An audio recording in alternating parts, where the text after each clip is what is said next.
Hello बच्चों, welcome back. आज हम पढ़ने वाले हैं और integrated rate equation for first order reaction. ठीक है, हमने लास्ट वीडियो लेक्चर में किसके लिए किया था? जीरो ऑर्डर के लिए किया था, डेरिवेशन की थी और किस तरह के ग्राफ्स होते हैं उसके अंदर वो किया था, और फिर हमने कुछ क्वेश्चंस किए थे। Now let us move further. तो सबसे पहले हम बात कर लेते हैं कुछ एग्जांपल्स फर्स्ट ऑर्डर रिएक्शन के जो हमारे को याद रखने चाहिए। एक तो है हमारे पास decomposition of dinitrogen pentoxide, it is first order reaction. दूसरा है अमोनियम जो नाइट्राइट है उसकी डिकम्पोजिशन है, फर्स्ट ऑर्डर का ही एग्जांपल है। सूडो यूनिमोलिकुलर रिएक्शन के जो एग्जांपल्स हम पहले कर चुके हैं, hydrolysis of ethyl acetate and hydrolysis of sucrose, they are also examples of first order reaction. तो ये बात हो गई जी। अब अगर हम इन जनरल इसमें देखें डेरिवेशन का, तो क्या होगा हमारे पास कि भाई let R give rise product, therefore जो फॉर फर्स्ट ऑर्डर के लिए हमारे पास क्या बनेगा, फर्स्ट ऑर्डर के लिए जो रेट है वो डायरेक्टली प्रोपोर्शनल होगा रिएक्टेंट की कंसेंट्रेशन के। और हम आगे इसमें ग्राफ दोबारा से भी बनाएंगे। अभी भी अगर हम यहां पे देखें तो क्या आएगा, अगर हमारे पास यहां पे रेट हमने इस तरफ लिया हुआ और जो कंसेंट्रेशन ऑफ रिएक्टेंट है इधर ली हुई, तो ग्राफ कैसे आएगा? डायरेक्टली प्रोपोर्शनल मींस ऐसे। आपको जीरो ऑर्डर के लिए याद होगा, जीरो ऑर्डर के लिए ग्राफ कैसा था? रेट वर्सेस कंसेंट्रेशन ऐसे था, स्ट्रेट लाइन में था, parallel to concentration axis means independent था उसमें। तो इसी बात को हम कैसे लिखते हैं मैथमेटिकली? यहां लिख दिया जी मैंने, minus D R over D T is equal to K into R, ऐसे लिख दिया हमने इसको। और वेरिएबल सेपरेबल किया, minus D R over D T is minus D R over R is equal to K D T. Integrate करेंगे, integrating हमारे पास क्या आ गया जी? Minus D R over R is equal to K D T. अब आपने एक फॉर्मूला याद रखना, अगर आपको नहीं पता है मैंने यहां लिख दिया कि dx ओवर x का जो इंटीग्रेशन होता है that is log of x होता है। ये मैथमेटिक्स का फॉर्मूला, तो यहां पे आपको याद रखना पड़ेगा। तो यहां पे आ गया हमारे पास minus natural log of r is equal to के टी प्लस सी, और c उसी तरह से इंटीग्रेशन कांस्टेंट। अगर आप जीरो ऑर्डर से कंपेयर करें ना, तो यहां तक फर्क क्या है? वहां पे सिर्फ माइनस आर था, यहां पे क्या है हमारे पास? लॉग आर है। नाउ इनिशियली वही बात कि जब when time T was zero, so let R naught is equal to R. तो जब टाइम जीरो था तो इनिशियल कंसेंट्रेशन हमने कितनी ले ली? आर की जगह पे क्या ले लिया हमने? R naught. ऐसा लिखो चाहे ऐसे लिखो, एक ही बात है। तो let R is equal to R naught initial. तो उस हिसाब से हमारे पास अगर हम इक्वेशन 1 में ये चीजें सब्स्टिट्यूट कर रहे हैं, तो हमारे पास क्या आ गया? Log R not which is equal to K into zero plus C, और सी आ गया हमारे पास minus natural log of R not. अभी सी की वैल्यू हम वहां पुट करते हैं, तो देयरफॉर जो इक्वेशन 1 है हमारे पास वो क्या बन गई? Minus log of R not, sorry log of R is equal to के T minus log of R not. इसको मैं इस तरफ लेके आ जाता हूं यहां पे, तो हमारे पास क्या बन गया जी? ये बन गई इस तरफ आके प्लस की होगी, log R naught minus log R is equal to के टी, और यहां पे लिख दें अगर इसको हम, तो log R not by R is equal to के टी। ऐसा क्यों किया हमने? क्योंकि हमारे पास log m minus log n किसके बराबर होता है? log m upon log n होता है। So this is our equation 2। इसकी भी अभी जरूरत पड़ेगी हमारे को, बाद में हम करेंगे इसका। नाउ जब नेचुरल लॉग हम कॉमन लॉग में कन्वर्ट करते हैं तो क्या करते हैं? 2.303 log r naught by r is equal to के टी, और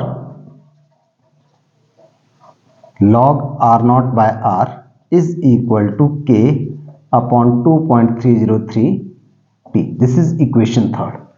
इस फॉर्म में मैंने इसलिए लिखा क्योंकि अभी हमारे को इसकी जरूरत पड़ने वाली है आगे। एंड दिस कैन फर्दर, अगर हमने इसको लिखना हो तो इसको कैसे लिखेंगे हम, इसी रिजल्ट को। तो अगर K आ गया हमारे पास 2.303 by T log R0 by R।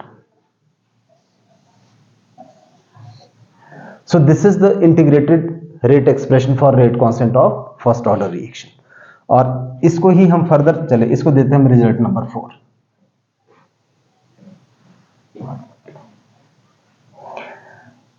And if initial concentration हमने A ले ली थी, if A is the initial concentration of reactant, that is R0 की जगह पे हमने R लिया। R0 की जगह पे क्या लेना है, A लेना, सॉरी। और यहां पे R क्या है, जो कि बच गया है टाइम T पे रिएक्ट होने के बाद। तो हम क्या करते हैं कि ये देख लेते हैं कि रिएक्ट कितना हुआ। तो and X is the amount reacted in time T। तो देयरफॉर जो अमाउंट लेफ्ट हो गया, यानी जो R आया हमारे पास, वो आ गया A माइनस एक्स। दोबारा से ध्यान दीजिए, कुछ नहीं किया हुआ, R0 की जगह पे A लिया। इस रिएक्शन, जो ये हमारे पास ऊपर एक्सप्रेशन आई, इसमें R क्या था, जो रिएक्टेंट की कंसेंट्रेशन बच गई एट टाइम T पे रिएक्ट होने के बाद। तो हमने यहां पे थोड़ा सा इसको और सिंप्लीफाई किया कि X is the amount reacted in time T। तो बच कितना गया, जो R है A माइनस एक्स। तो देयरफॉर इक्वेशन जो 4 है उसको हम कैसे लिख सकते हैं, तो देयरफॉर जो equation 4 can also be written as, दोनों का एक ही मतलब है, K is equal to 2.303 by T log A upon A minus X. This is equation 4 या 5 बना देते हैं इसको, कोई बात नहीं, एक ही है दोनों। तो इस तरह से हमने जो फर्स्ट ऑर्डर के लिए जो है डेरिवेशन हमने कर ली है यहां पे इंटीग्रेटेड रेट एक्सप्रेशन की। अब बात करते हैं इसके कैरेक्टरिस्टिक्स की।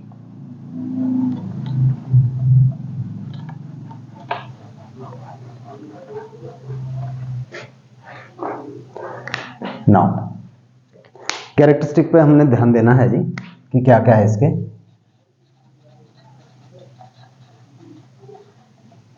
कैरेक्टरिस्टिक्स नंबर 1, फर्स्ट ऑर्डर के लिए, कि rate is directly proportional to concentration of reactant. तो rate is directly proportional to concentration of reactant. जो ग्राफ मैंने यहां बनाया था उसको दोबारा से बना देता हूं मैं। यहां पे रेट है और यहां पे हमारे पास कंसेंट्रेशन ऑफ रिएक्टेंट है, तो ये ऐसे आएगी। दूसरा जी, second, if first order reaction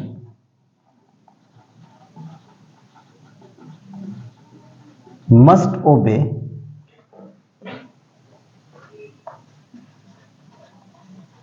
equation 3, 2, 3, 4, 2, 3, 4 and 5। अब इन सारी इक्वेशन को ओबे करना चाहिए इसको। तो कैसे कैसे रिजल्ट बनते हैं फिर हमारे पास, 4, 5 तो एक ही है, 4 और 5 कर देते हैं फिर ताकि कंफ्यूजन ना रहे, 4 और 5। तो अब ध्यान से आप देखेंगे इसमें, क्योंकि एग्जाम में डिफरेंट टाइप के क्वेश्चन आते हैं, जरूरी नहीं कि सीधा लास्ट ही जो हमारे पास 5th या 4th रिजल्ट था उस पर। तो अगर हम इक्वेशन 2 को देखें, इक्वेशन 2 में हमारे पास क्या था, log R0 by R is equal to KT। That means कि अगर हम यहां पे ग्राफ प्लॉट कर रहे हैं, इस तरफ हमने लिया log R वर्सेस R और यहां पे लिया हमने टाइम T, तो हमारे पास कैसी लाइन आई, स्ट्रेट लाइन आ गई, जिसका स्लोप किसके बराबर आ गया, स्लोप आ गया K। ठीक है, अच्छा। एंड फ्रॉम इक्वेशन 3 हमारे पास क्या था, log r0 by r is equal to k 2.303 into T. तो जैसे ही ऊपर वाली इक्वेशन बनी ना हमारे पास y is equal to mx की, तो ये इक्वेशन भी तो ऐसी आ गई, y is equal to mx।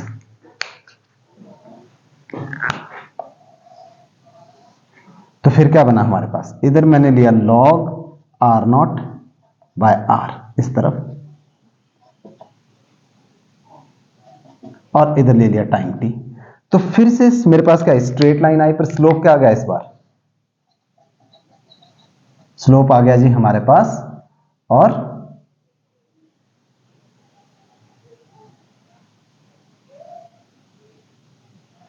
k upon 2.303। अच्छा, जो इक्वेशन 2 है, इक्वेशन 2 को हम ऐसा भी तो लिख सकते हैं, कैसे, it can be written as, चलिए इसको एक्सपेंड ही कर देते हैं, log r0 minus log r is equal to kt, और माइनस से मल्टीप्लाई करूंगा तो मेरे पास क्या हो जाएगा, या ये कह लो कि minus log r is equal to kt minus natural log of r0, ऐसा कर दिया।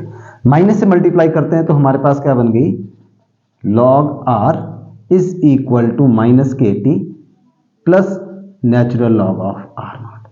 Again this is equation of straight line, so y is equal to mx plus c।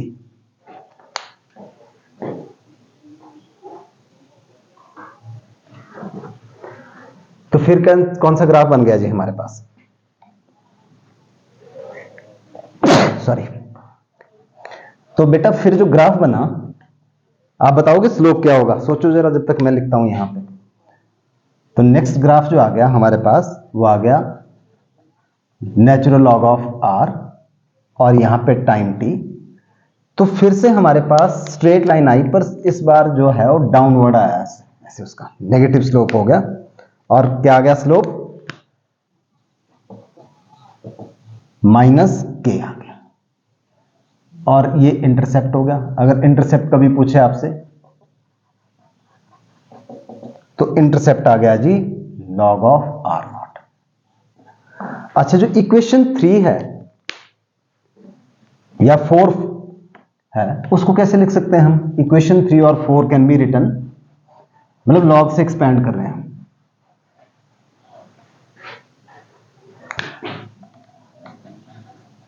Now equation 4 can be written as log r0 minus log r is equal to k upon 2.303 by t। जैसे ऊपर अभी हमने काम के same काम करते हैं, minus log r यहां पे रहने देते हैं, और k अपॉन 2.303 t, और ये वहां पे चला गया, ये बन गया नेचुरल, सॉरी माइनस का बन गया लॉग। माइनस से मल्टीप्लाई करते थ्रू आउट, तो क्या बना, log r minus k upon 2.303 t plus log r। तो फिर से क्या हो गया हमारे पास कि भाई हमारे पास जो है, अगर हमने इस तरफ ले लिया log r और इस तरफ लिया हमने टाइम t, तो अगेन नेगेटिव लाइन आई हमारे पास, ऐसे सॉरी नेगेटिव लाइन नहीं, स्लोप डाउनवर्ड आया, और इस बार कितना होगा, straight line I with negative slope, minus k upon 2.303, और फिर से ये इंटरसेप्ट आ गया, किसके बराबर हुआ इंटरसेप्ट, log ऑफ r0। तो एग्जाम में पता नहीं हमारे से किस टाइप का क्वेश्चन पूछा जाएगा, अभी हम कुछ करते हैं क्वेश्चन, डिफरेंट तरह के क्वेश्चंस करेंगे इसके ऊपर एक दो। तो हमने क्या बोला कैरेक्टरिस्टिक ऑफ फर्स्ट ऑर्डर में, कि जो है दे मस्ट ओबे इक्वेशन 3 4 2 3 4 और 5 भी। तो log r की जगह पे हम चाहे तो ऐसा भी लिख सकते हैं, log a माइनस एक्स, ऐसा भी, सॉरी हाँ, log a minus x versus d। तो फिर जो इंटरसेप्ट आ जाएगा log a आ जाएगा हमारे पास उस केस में। स्लोप तो अगेन -k/2.303 ही होगा, इंटरसेप्ट का फर्क होगा दूसरे वर्ड्स में। तो फर्स्ट कैरेक्टरिस्टिक होगा कि कोई भी रिएक्शन जो हमारे पास फर्स्ट ऑर्डर का होगा उनको ये सारी इक्वेशंस ओबे करनी पड़ेगी। दूसरा जी, सेकेंड कैरेक्टरिस्टिक है half life period. Half life period यानी टी हाफ। तो हाफ लाइफ पीरियड क्या होगा कि for first order reaction half life period is independent of initial concentration of reactant.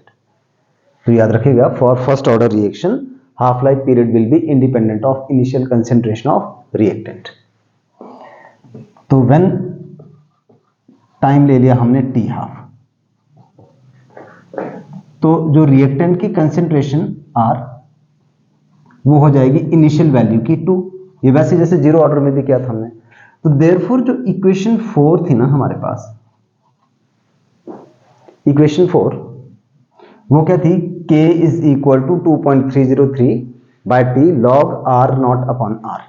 तो हमारे पास क्या आ गया, k 2.303, t की जगह पे क्या लिख दिया, T half, log R not को एज इट इज रहने दिया और नीचे क्या आ गया, R not by 2। R not से आर नॉट कैंसिल हो गया, ये जाके ऊपर हो गया 2.303 बाय टी और log 2 आ गया। अगर log 2 की वैल्यू देखें हम तो क्या होता है 0.3010, लॉग टेबल में ये वैल्यू हमने देखी, तो 0.3010 divided by T half, that comes to be 0.693 by T half, और टी हाफ आ गया 0.693 बाय के। और अगर मैंने इसमें इनिशियल कंसेंट्रेशन लिखनी भी है तो मैं कैसे लिखूंगा इसको, ऐसे लिखूंगा भी, बिकॉज इनिशियल कंसेंट्रेशन की पावर क्या होगी 0, because something raised to power 0 क्या हो गया 1। तो हम ये बोलते हैं कि half life period is independent of initial concentration of reactant. That means कि अगर मेरे से ग्राफ पूछा जाए, क्वेश्चन आया इसके ऊपर भी, तो यहां पे मैंने हाफ लाइफ पीरियड लिया और यहां पे मैंने इनिशियल कंसेंट्रेशन ऑफ रिएक्टेंट ली, तो कैसा आया मेरे पास, इस तरह से आएगा। तो half life period is independent of initial concentration. Zero order के लिए कैसा था, हाफ लाइफ पीरियड किसके बराबर था, आर नॉट अपॉन 2k था, मतलब डायरेक्टली प्रोपोर्शनल था, तो हमने ग्राफ को बनाया ही था उस तरह से। तो ये हो गया जी हमारे पास इसमें डेरिवेशन। नाउ कुछ इंपॉर्टेंट पॉइंट और कर लेते हैं।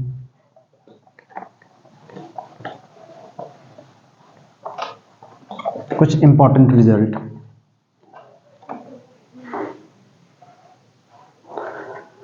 तो यहां लिख देते हैं जी इंपॉर्टेंट रिजल्ट, या पॉइंट कुछ भी लिख सकते हो आप। नंबर 1, पहला है जी exponential form of integrated rate expression first order के लिए। Exponential form of integrated rate expression first order की बात कर रहे हैं। तो हम फिर से इक्वेशन 2 लेंगे। तो जो हमारे पास थी ना इक्वेशन 2, इक्वेशन 2 में हमारे पास था ln r not upon r is equal to kt, ये था। अब हम क्या करते हैं, taking antilog both side, antilog लिया बोथ साइड, तो भाई ये तो कैंसिल हो गया, यहां पे क्या आ गया आर नॉट बाय आर, और ये आ गया हमारे पास एंटीलॉग ऑफ kt। लॉग से एंटीलॉग कैंसिल हो गया, ये आ गया। जो एंटीलॉग है ना, इसको हम e raise to the power kt लिख सकते हैं, एक्सपोनेंशियल फॉर्म है e raise to the power kt। अब क्या करते हैं हम, इसको ऊपर ले गए हम r अपॉन आर नॉट, इसको नीचे लाए, और ये आ गया 1 अपॉन kt, यानी e raise to the power minus kt आ गया। इंटरचेंज किया, ऊपर वाला नीचे, नीचे वाला ऐसा कर दिया था इसको इंटरचेंज। तो फिर जो r आया ना हमारे पास, r किसके बराबर आ गया अभी, R not E raise to the power minus kt। तो होता है कि कभी ये आपसे पूछ ले बोर्ड में या कॉम्पिटिटिव एग्जाम्स में कि exponential form of integrated rate expression हमारे पास ये बन गई यहां पे। ठीक है जी, तो ये हो गया जी। नाउ नंबर 2, दूसरा जी, जितने भी जो all radio active disintegration,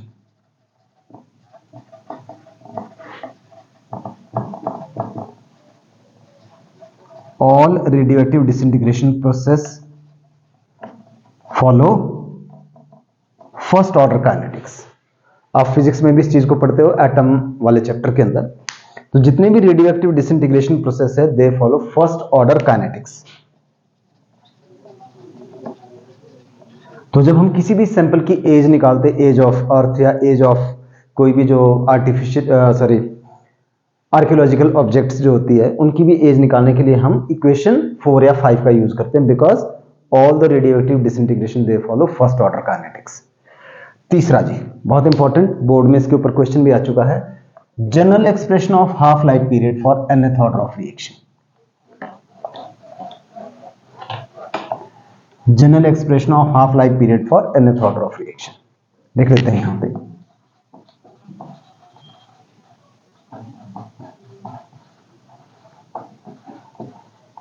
of half life period for nth order, ये है जी हमारा क्वेश्चन। तो हमने प्रूव किया था लास्ट क्लास में कि फॉर जीरो ऑर्डर के लिए जो हाफ लाइफ पीरियड होता है ना, that is R0 upon 2K, मतलब डायरेक्टली प्रोपोर्शनल होता है इनिशियल कंसेंट्रेशन के। तो मैं अगर इसको मैथमेटिकली लिख दूं ऐसे, तो I think that make sense R0, और इसकी पावर 1 कर देते हैं, जिसकी पावर कुछ नहीं होती 1 तो होता ही होता है। अच्छा, आज हमने प्रूव किया कि फॉर फर्स्ट ऑर्डर के लिए, फर्स्ट ऑर्डर के लिए जो हाफ लाइफ पीरियड है ना वो था 0.693 बाय K, मतलब इंडिपेंडेंट ऑफ इनिशियल कंसेंट्रेशन। और मैं चाहूं तो इसको ऐसे भी लिख सकता हूं कि 0.693 बाय K, और यहां पे R0 की पावर 0 कर दी, ऊपर है नहीं ना। तो अगर मुझे कंक्लूजन निकालना है तो मैं इसको ऐसे लिखूंगा, T half is directly proportional to R0 की पावर 0। तो जीरो ऑर्डर के लिए R0 की पावर 1 आ गया, फर्स्ट ऑर्डर के लिए R0 की पावर 0 आ गया। उसी तरह से अगर हम करेंगे सेकंड ऑर्डर के लिए, तो जो हाफ लाइफ पीरियड आता है ना हमारे पास, वो आ जाएगा R0 की पावर -1। हमारे सिलेबस में है नहीं, बीएससी के सिलेबस में होता है जो सेकंड ऑर्डर के लिए है। तो आप एक पैटर्न देखिए, 1 से 0, 0 से -1, फिर -2 भी जा रहा होगा फिर थर्ड ऑर्डर के लिए। तो इसका मतलब क्या हुआ कि फॉर nth ऑर्डर के लिए जो आपने याद रखनी है बात, जो हाफ लाइफ पीरियड आता है ना, दैट इज R0 की पावर 1 - n। अब हम देख लेते हैं कि क्या ये सही है रिजल्ट हमारा। यस, अगर n की वैल्यू 0 होगी, मतलब ऑर्डर ऑफ रिएक्शन 0 होगा तो 1 आ जाएगा। अगर फर्स्ट होगा तो 1 - 1 0 आएगा, सेकंड ऑर्डर आ जाएगा तो -2 आ जाएगा। और अगर हमने इसको दूसरे वे में लिखना है तो ये n-1 ऐसे भी लिखा जा सकता है। So this is the general expression of half life period for nth order of reaction. Now अब एक काम और करते से पहले कि हम क्वेश्चन सॉल्व करें, क्वेश्चन हम अगली क्लास में सॉल्व करेंगे, फिर ज्यादा हो जाएगा, पर एक और डेरिवेशन कर लेते हैं हम यहां पे। और वो क्या है, integrated rate equation for first order, और इसी में इंक्लूड कर देते हैं आगे फर्स्ट ऑर्डर गैस फेज के लिए, first order gas phase reaction. तो इसकी डेरिवेशन भी आती है, कुछ भी तरह के क्वेश्चन आते हैं, एमसीक्यू में आते हैं, न्यूमेरिकल आता है इसके ऊपर। तो हम फर्स्ट ऑर्डर जो गैस फेज रिएक्शन लेते हैं, जैसे यह है SO2Cl2 gaseous give rise SO2 gaseous plus Cl2 gaseous, इस टाइप का हम रिएक्शन ले रहे हैं। तो let A gaseous give rise B gaseous plus C gaseous, ये लिया जी हमने। तो यहां पे हम एक चीज अज्यूम कर लेते हैं जो साइड में लिख दी मैंने, कि आप चाहे तो यहां पे भी लिख सकते हो, नहीं तो मैंने यहां कि let P0 is the initial pressure of A, जो हमने ए जो गैसियस रिएक्टेंट है उसका इनिशियल प्रेशर ये ले लिया, एंड एट टाइम टी जो pressure decreases by P not, P small P से उसका प्रेशर जो है कम हो गया। बस इतनी सी बात कि इनिशियल प्रेशर हमने जो रिएक्टेंट था उसका ए लिया, रिएक्टेंट गैसेस, और टाइम टी आने पर उसमें से उसका प्रेशर पी जो है कम हो गया। तो अगर हम यहां पे देखें तो हमारे पास क्या था इनिशियली, दैट इज जब टाइम वाज 0, तो इसका प्रेशर तो पी नॉट था। शुरू में ये तो कुछ था नहीं, ये तो एज इट इज, मतलब शुरू में तो रिएक्टेंट ही ज्यादा होता ना, प्रोडक्ट को नहीं होता। अच्छा, एट टाइम टी इसमें से जो है हमारे पास पी प्रेशर कम हो गया, उसका कुछ रिएक्ट हो गया बाहर।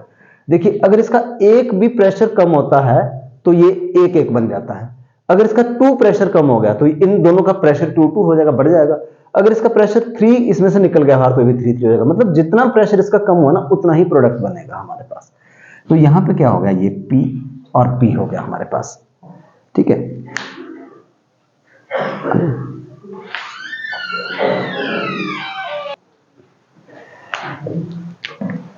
So therefore total pressure at time t, तो टोटल प्रेशर कैसे करेंगे, इसका प्रेशर प्लस इसका प्रेशर, तो हमारे पास आ गया जी P not minus P plus P plus P.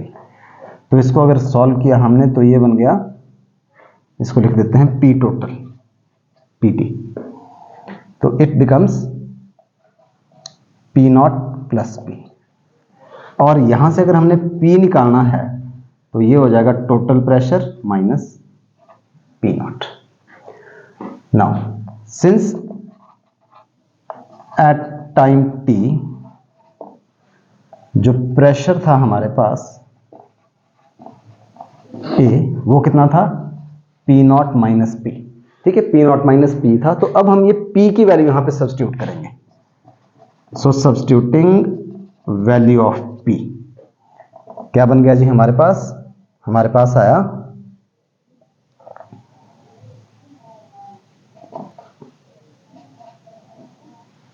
P not minus, हमने क्या करना, पी की वैल्यू सब्स्टिट्यूट करनी है यहां पे ऊपर इसमें, तो ये आ गया जी P T minus P not. तो माइनस से मल्टीप्लाई किया हमारे पास करने पर तो ये हो जाएगा जी पी नॉट और minus P T plus P not. कहने का मतलब क्या हुआ कि देयरफॉर जो total pressure of A at time T वो आ गया जी हमारे पास 2 P not minus P T, ये आ गया जी। नाउ फर्स्ट ऑर्डर के लिए क्या था हमारे पास, जो अभी हमने इक्वेशन ड्राइव की थी, दैट वाज इक्वेशन नंबर 4। तो फर्स्ट ऑर्डर के लिए k is equal to 2.303 by T log R not by R. So therefore जो इनिशियल प्रेशर